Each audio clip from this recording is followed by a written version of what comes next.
These 3 mistakes are ruining your video's retention, but that's okay, we've got some solutions for you. Today, we will go over 3 very common issues that lead to videos having a very low retention rate, and some solutions that you should try.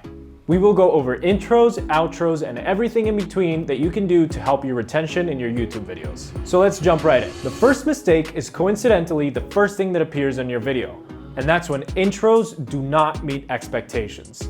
This mistake has to do with the disconnect between your thumbnail and title and the intro of your video. We all know that your thumbnail and title should hook viewers in, right? Well, that hook also creates expectations. Let's take a look at this example. With this thumbnail and title, Mr. Beast sets the expectation that at some point in the video, viewers will see what a $250 million private island is like and how it compares to a $1 island.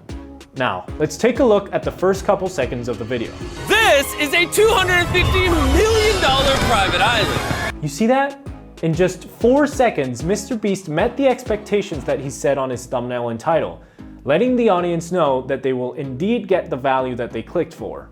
And we see so many cases that instead of doing this, take too long to address that audience expectation. Don't worry about introducing yourself or letting people know about your previous accolades. Jump right into the topic straight away. Think of it this way. Let's say you're at a mall and you're looking for a new t-shirt when you come across a store called Graphic Tees. Well, if you walk in and all you see are shoes and pants, you won't want to waste your time and you'll go look somewhere else, right? Same thing here. We have to quickly guarantee viewers that they're getting what was promised in our thumbnail and title, and hopefully even more. And hey, if you're struggling to find that first line, here's a quick tip. Try restating your title at the beginning of your video. Mr. Beast does this all the time, and guess what? That's how we started this video too. So now that we've talked about how to keep people interested through your intros, let's jump to mistake number 2, and that is when outros don't provide any value. Outros are tough to get right. Very often we see retention graphs that look like this. You see that dip at the end? That's usually where people place their outro. Normally by that time, you've provided all the value that the audience was looking for, and you're just wrapping up, which provides absolutely no value to the audience. But of course, our video needs an ending, right? Well, does it?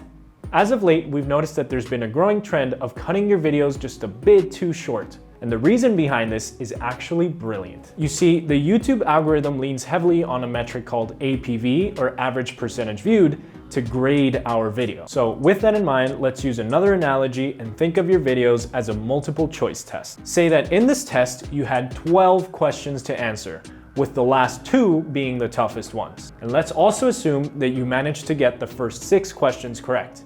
That will give you a score of 50%, right?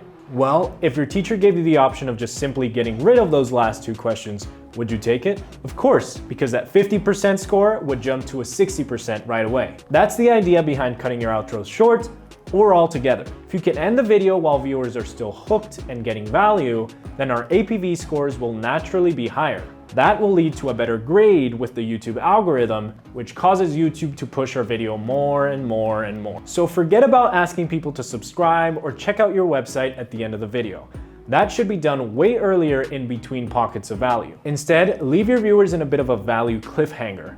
That way we can avoid people feeling like they're done with our video and clicking away early. That being said, if you're liking this type of content, make sure to like and subscribe. We've got many more videos like this coming soon. Now, we've talked about your intros and your outros, but what about everything in between? Well, our last common retention mistake talks about just that, and it's when there's too much fluff in your videos. As you might have noticed in our previous 2 points, we've mentioned the word value multiple times, with the main idea being to cut everything that does not provide value to the audience. Well, this last issue falls under the same principle, but it's a little bit tougher to gauge than the other 2. It's very easy for us to fall into the trap of overcomplicating our videos, or having too many awkward pauses between sections. So make sure you try to avoid going too far from the main value proposition of the video. In other words, cut the fluff. So we have to cut the fluff.